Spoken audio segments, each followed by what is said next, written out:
Good morning children. દોસ્તો, simplified મેથ્સમાં આપણું chapter 10 રેખાઓમાં આજના લેક્ચરમાં આપણે રેખાના સમીકરણના વિવિધ સ્વરૂપો જે ટૉપિક જે છે એને આપણે આગળ ચલાવીએ છીએ, કન્ટિન્યુ કરીએ છીએ.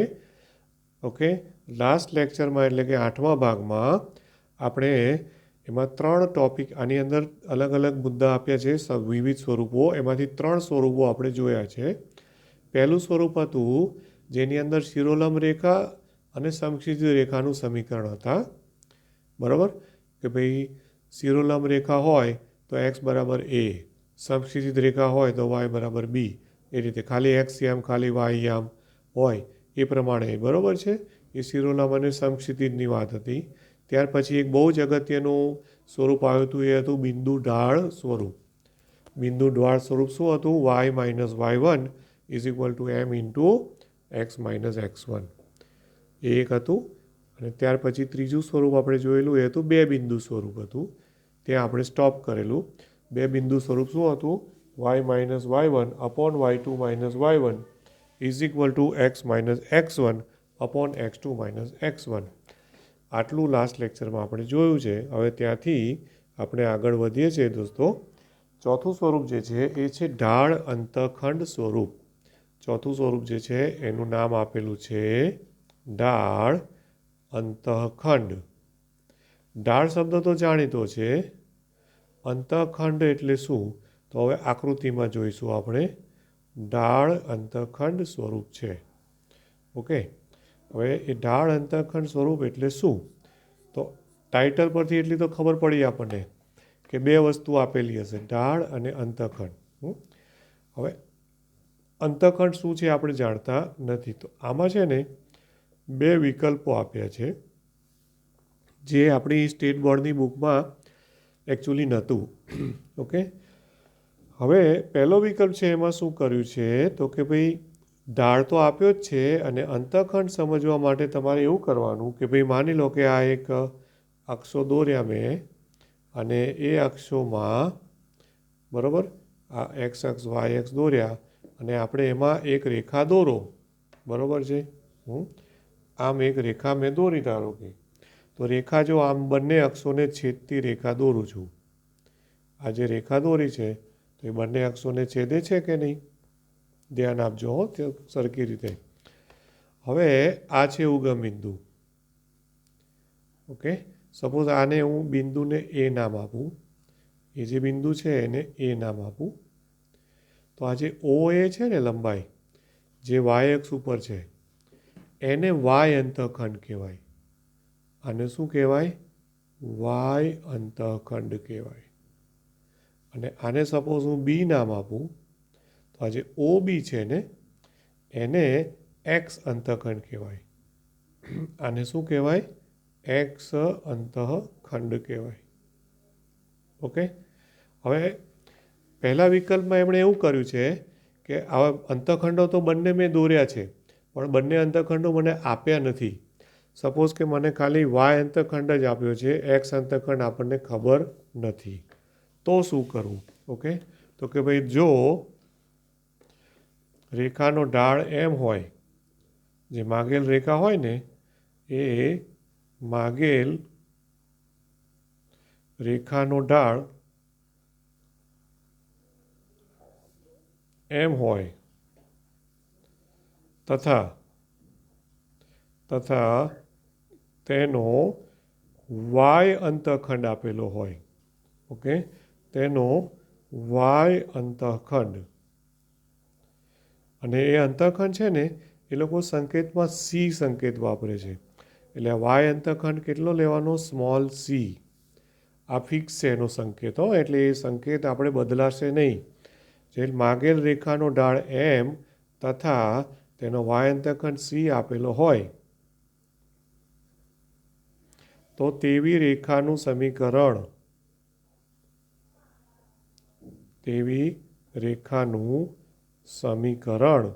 જે સમીકરણ જે આપ્યું છે ને તે આપણે યાદ રાખવું. આમ તો એની તારવણી છે પણ એમાં આપણે પડતા નથી. વાય બરાબર એમ એક્સ પ્લસ સી. ઓકે, આ એનું સમીકરણ છે. શું છે સમીકરણ? વાય બરાબર mx પ્લસ સી. આ ખૂબ જ અગત્યનું છે, વેરી ઇમ્પોર્ટન્ટ. તમને એવું થશે કદાચ આપણે સ્વાધ્યાયના દાખલાઓ ગણીશું ને ત્યારે તમને એવું થશે કે આનો તો બહુ ઉપયોગ નથી આવતો સર, તમે આને કેમ આઈએમપીમાં મૂક્યું છે? તો એ તમે જ્યારે આગળ ભણશો ને દોસ્તો, આગળ એટલે ખાલી 12થની વાત નથી કરતો, પણ તમે કોલેજમાં ને બધામાં ભણશો ને ત્યારે તમને ખબર પડશે કે આનું શું અગત્યતા છે. એટલો બધો આનો ઉપયોગ આવે છે એટલા માટે. ઓકે, એટલે હવે ધારો કે મારે આ બિંદુ એ છે, બિંદુ એના યામ લખવા હોય તો આટલી લંબાઈ સી છે વાય અંતખંડ, તો બિંદુ એના યામ શું કહેવાય? 0C કહેવાય ને, 0C. Okay, right. પછી બીજો વિકલ્પ. હવે બીજા વિકલ્પમાં શું કે અહીંયા ઢાળ તો એમ આપેલો જ છે, એવી રીતે આમાં પણ ઢાળ આપ્યો હોય, પણ હવે વાય અંતખંડની બદલે શું કરશે? એક્સ અંતખંડ આપ્યો હોય, બરાબર? એટલે કે જો માગેલ રેખાનો ઢાળ,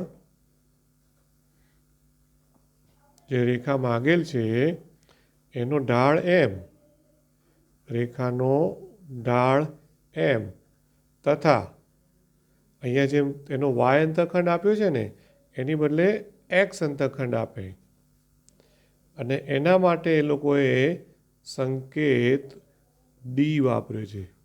તો આ સંકેત પણ આપણે બદલીશું નહીં.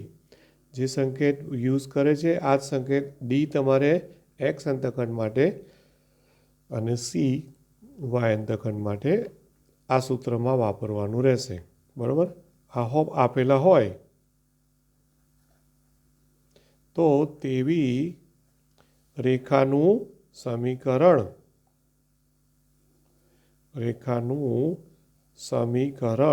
ઓકે, તો સમીકરણ શું થશે? તો એ સમીકરણની તારવણી છે પણ આપણે એમાં પડવું નથી.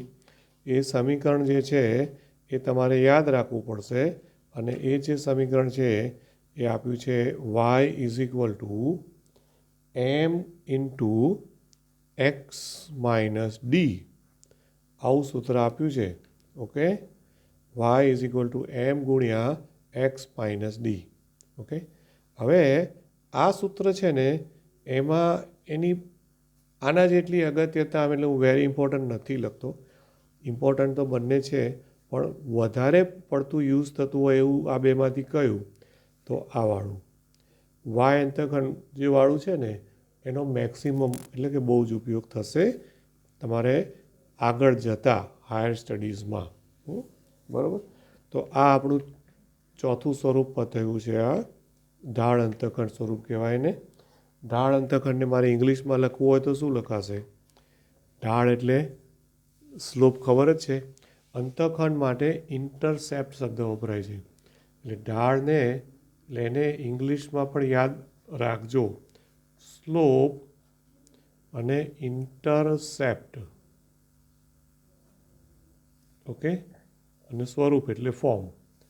તો slope intercept form of a line આવું કહેવાય છે. ઓકે, બરાબર? હવે એના ઉદાહરણો અત્યારે હું નથી જતો, આપણે દાખલાઓ ગણીશું ને ત્યારે એને વધારે ડિટેલમાં લઈશું. અત્યારે હું ખાલી એમને એકદમ બેઝિક ઉદાહરણ તમને બતાવું છું કે ભાઈ દાખલા તરીકે બે ઢાળવાળી અને 3 વાય અંતખંડ હોય, 3 વાય અંતખંડ ધરાવતી રેખાનું સમીકરણ. આવું ધારો કે મને ક્યાંક મોટા દાખલામાં જરૂર પડી. ઓકે, તો જો ઢાળ 2 વાય અંતખંડ 3, તો વાય અંતખંડ આપે એટલે કોનો ઉપયોગ કરવાનો? વાય બરાબર mx પ્લસ સીનો ઉપયોગ કરવાનો. તો એના પ્રમાણે શું થાય? વાય બરાબર 2x અને પ્લસ 3, આ સીધું એનો આન્સર. અને પછી તમારે શું કરવાનું કે એને પેલા ax plus by plus C સ્વરૂપમાં આન્સર આપવાનો.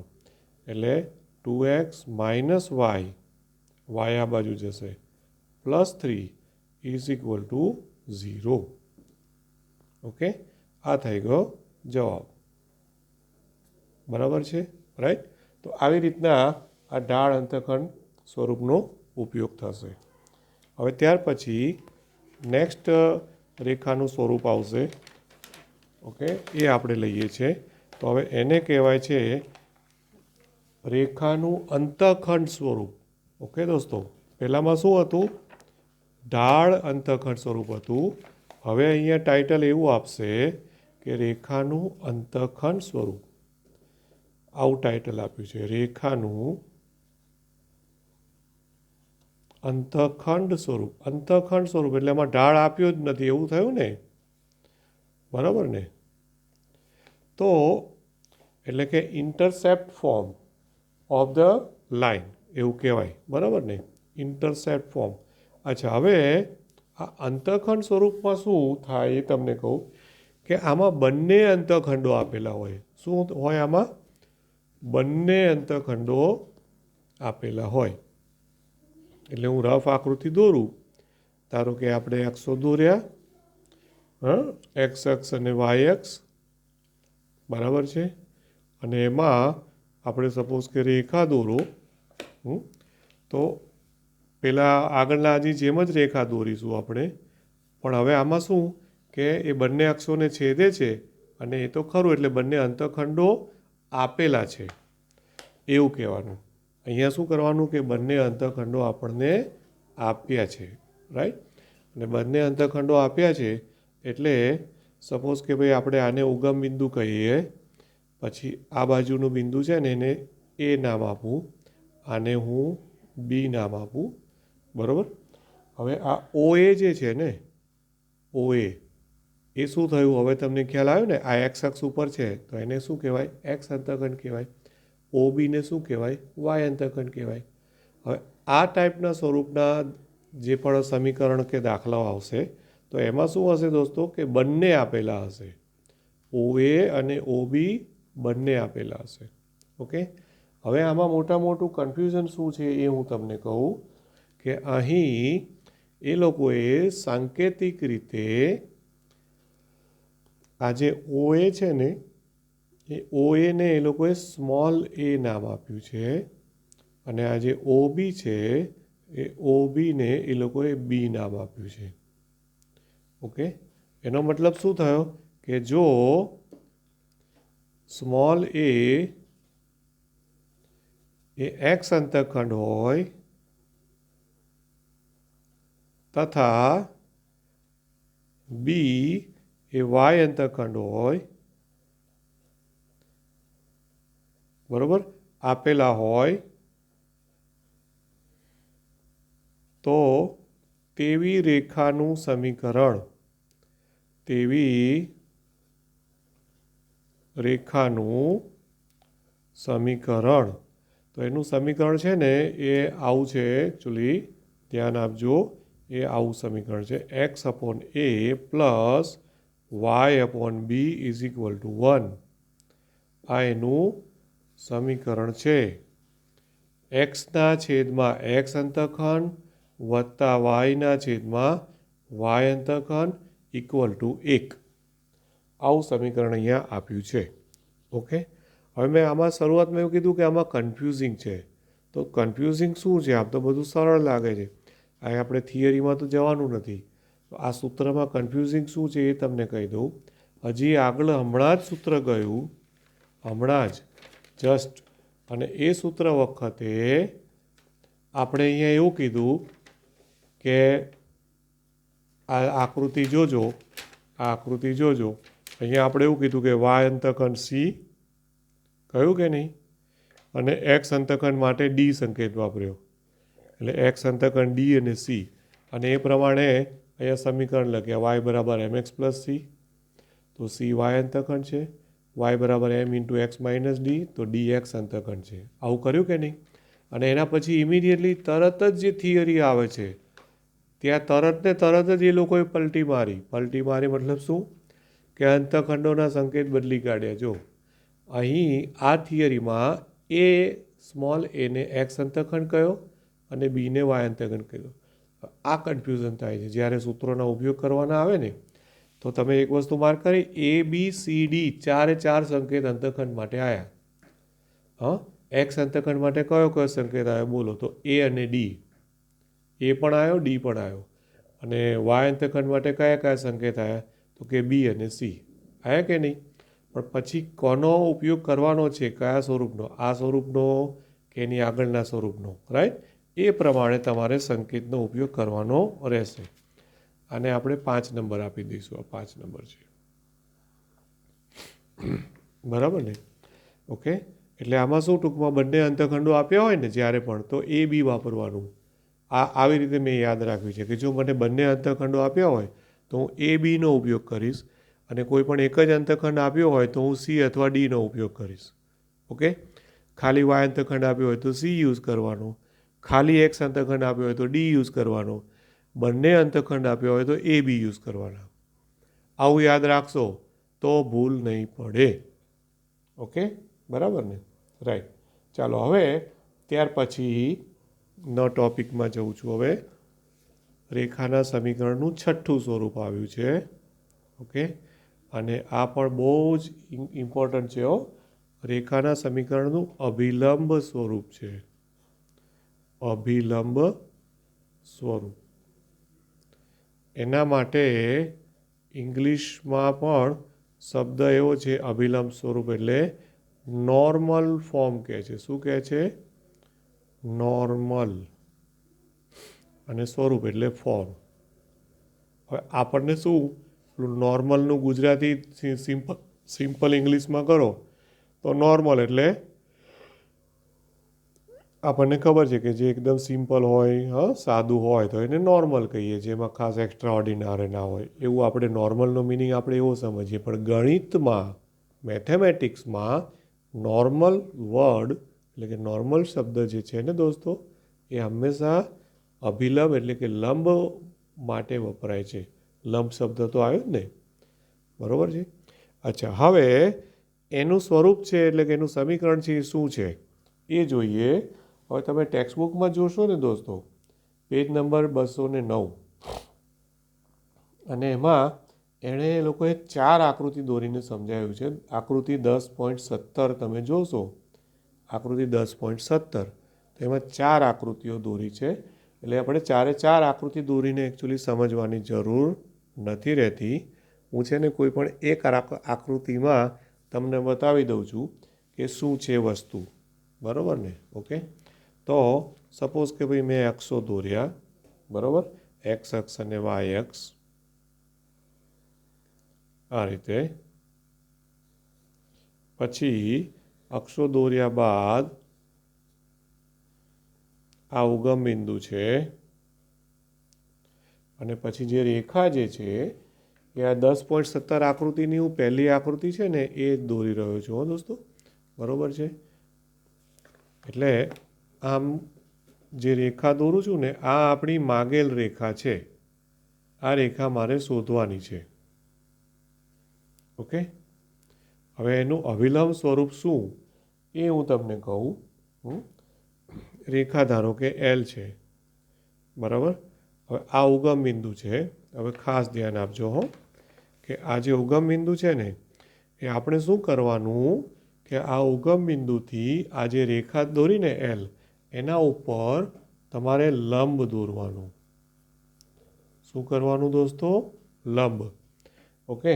અને એ જે લંબ અંતર આવે ને, આને સપોઝ હું એ નામ આપું, તો આ જે ઓ એ લંબાઈ છે ને, એ લંબ અંતર કહેવાય. એના માટે ઇંગ્લિશમાં એ લોકો પી સંકેત વાપરે છે.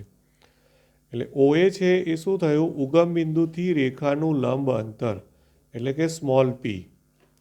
બરાબર? એટલે સ્મોલ પી એ શું થયું? તો કે ઉગમ બિંદુથી જે રેખા એલ છે, રેખા એલ, બરાબર છે, નું લંબ અંતર છે.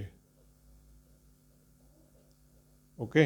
અને બીજી ભાષામાં કેવું હોય તો એ શું થયું કહેવાય ખબર છે? ઉગમ બિંદુ પરથી રેખા પર દોરેલા લંબની લંબાઈ. બીજી ભાષામાં શું કહેવાય? ઉગમ બિંદુથી. આ બંને રીતે કેમ લખું છું? કારણ કે દાખલાઓમાં લોકો બેમાંથી ગમે તેનો ઉપયોગ કરીને આપે છે. ઉગમ બિંદુથી રેખા એલ પર દોરેલ